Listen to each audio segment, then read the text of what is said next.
File है जिसके लिए बहुत ज़रूरी है कि आपको एक एक्टिव, एक हरकियाती एमएलए की ज़रूरत है। और साथ ही साथ आप ये जानते हैं कि मजलिस इत्तेहादुल मुस्लिमीन के खिलाफ जो उम्मीदवार हैं डीएमके लेड अलायंस के, और वो उम्मीदवार भी आपके सामने है और वकील भी आपके सामने है। मुझे यकीन है कि जब आप वकील की मेहनत को, जुस्तजू को, उसकी तलब को देखेंगे तो यकीनन आप मजलिस के उम्मीदवार की तारीफ करेंगे। मैं आपको याद दिलाना ज़रूरी समझता हूँ कि आज से 7-8 महीने पहले जब लॉकडाउन हुआ था और यही वानियमबाड़ी में बहुत कम पॉलिटिकल लीडर्स आवाम के दरमियान में आकर आवाम की तकलीफ को समझ रहे थे, लोग कोरोना से डर रहे थे, ऐसे दौर में जनाब वकील साहब ने अपने आप को आवाम के दरमियान में रखा।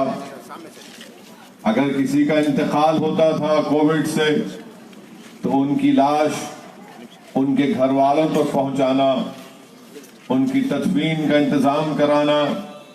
कई ऐसे लोग जो यहाँ पर फंस गए थे, लेबरर्स थे, उनको वकील साहब ने मदद की। और उस वक्त जब आपको जरूरत थी आपको हिम्मत दिलाने की, आपको मदद करने की, जब लॉकडाउन में कोरोना अपने उरूज पर था, तो अगर कोई गरीब आवाम के दरमियान में रह रहा था तो मजलिस इत्तेहादुल मुस्लिमीन थी। आज इलेक्शन का दौर है, वोट मांगने के लिए बहुत से लोग, बहुत सी पार्टियां आ रही हैं। आपको अपने वोट का इस्तेमाल करने से पहले इस बात को भी याद रखना पड़ेगा। आपको ये बात भी बहुत जरूरी है समझना कि हमारे मद्दे मुकाबिल जो मुस्लिम लीग के उम्मीदवार हैं, मैं रास मुस्लिम लीग पर तनकीद कर रहा हूं, बल्कि तनकीद हकीकत पर मुबन्नी है। और वो ये है कि मैं मुस्लिम लीग से पूछना चाहता हूं कि आप कांग्रेस पार्टी के साथ अलायंस में हैं। जब बाबरी मस्जिद का फैसला आया, यही कांग्रेस पार्टी के कमलनाथ जो एक्स चीफ मिनिस्टर है मध्य प्रदेश के, उन्होंने कहा कि मैं अपनी तरफ से चांदी के ईंटें दूंगा। मुस्लिम लीग का उस पर क्या मौक़िफ़ है? जब जजमेंट आया तो कांग्रेस पार्टी ने उसका वेलकम किया। मुस्लिम लीग का उस पर क्या मौक़िफ़ है? यही कांग्रेस पार्टी ने पार्लियामेंट में जब अनलॉफुल एक्टिविटीज प्रिवेंशन एक्ट का बिल लाया गया था, कांग्रेस पार्टी ने अमित शाह की तायीद की, मजलिस इत्तेहादुल मुस्लिमीन ने उसको अपोज किया। मेरी तकरीर आज भी यूट्यूब पर दस्तयाब है। 2008 में भी जब कांग्रेस की यूपीए हुकूमत थी, चिदम्बरम ने यूपीए का बिल लाया तो मैंने उस वक्त भी उसका अपोज किया था, उसके खिलाफ वोट दिया था, डिवीजन का मुतालबा किया। 2019 में जब उसको और स्ट्रिंजेंट सख्तियां, उसमें तब्दीलियां लाई गई, मैंने डिवीजन का मुतालबा किया। इसी तमिलनाडु से आपने 38 एमपीज डीएमके लेड अलायंस को दिए थे। जब यूएपीए के बिल पर मैंने वोटिंग का डिमांड किया, मुझे सिर्फ 6 वोट मिले। कोई डीएमके कांग्रेस का एमपी वोट नहीं दिया।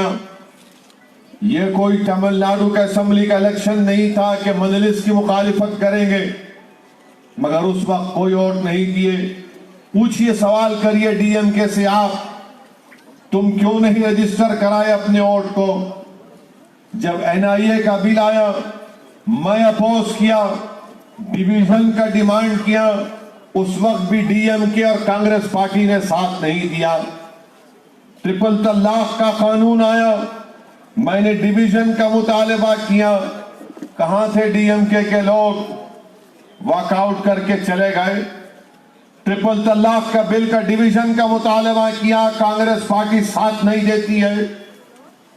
CAA का कानून आया, डिवीजन का मुतालबा किया, फिर गैब। आखिर ये कौन सी पॉलिसी है डीएमके की, कांग्रेस की और मुस्लिम लीग की?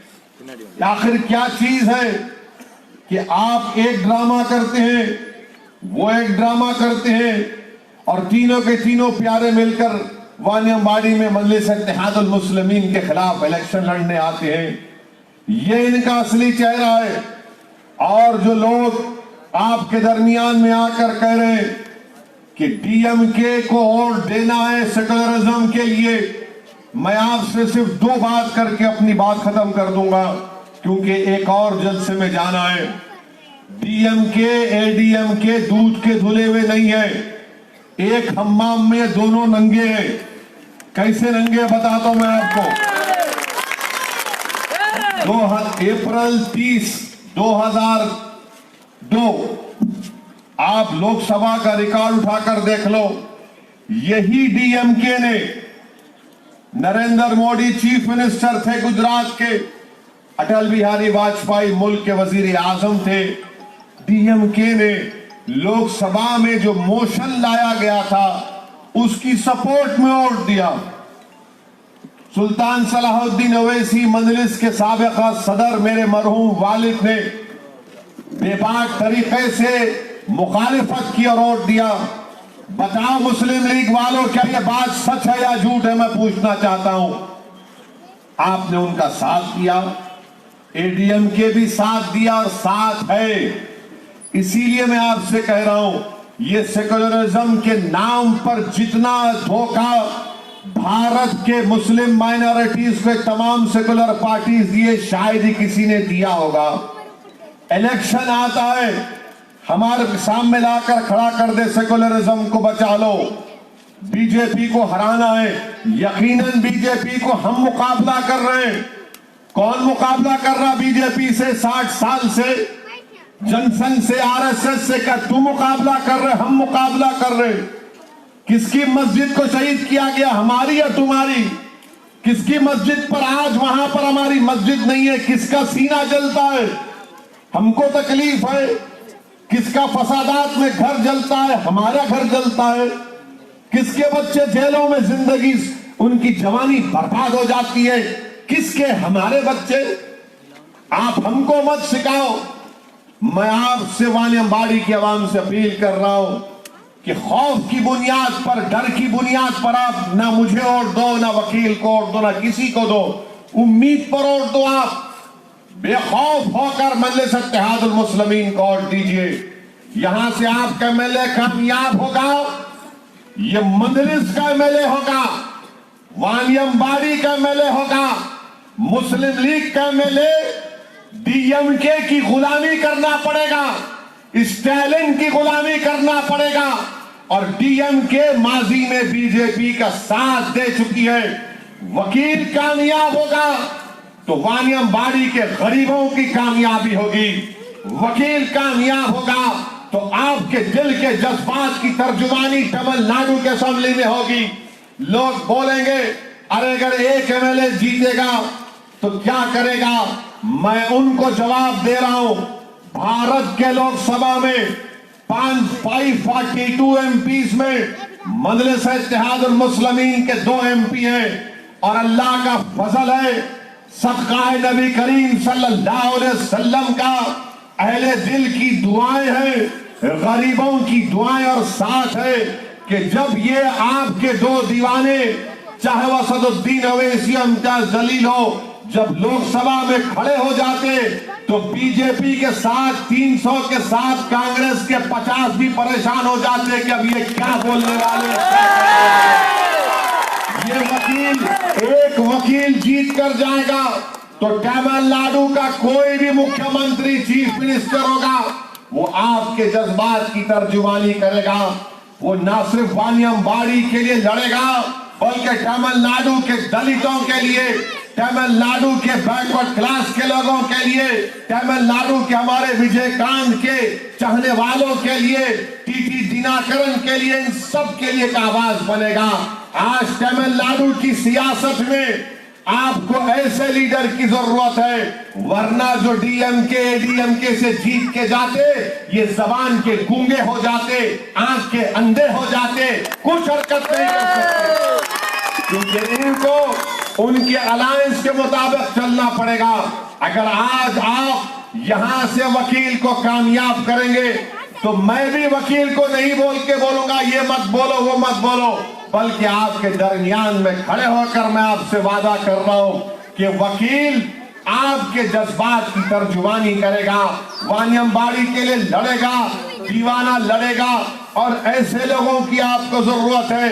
ये 60 साल से अक्लमंद जीत के जा रहे, अपने आप को अक्लमंद बोलते, मगर दिल इनका डरते रहता।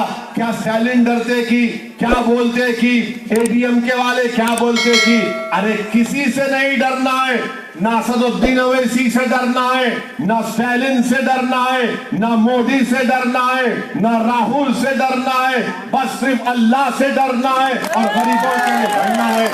ये मजलिस इत्तेहादुल मुस्लिमीन का पैगाम है। इसीलिए मेरी आपसे अपील है कि बेखौफ होकर 6 तारीख के दिन निकलकर पतंग के निशान पर बटन दबाकर एक नई हिस्ट्री क्रिएट करिए। तमिलनाडु के पॉलिटिक्स में वानियमबाड़ी की तरक्की के लिए बहुत जरूरी है कि यहां से आप अपने उम्मीदवार को कामयाब करिए। मुझे इजाजत दीजिए, एक और जलसे में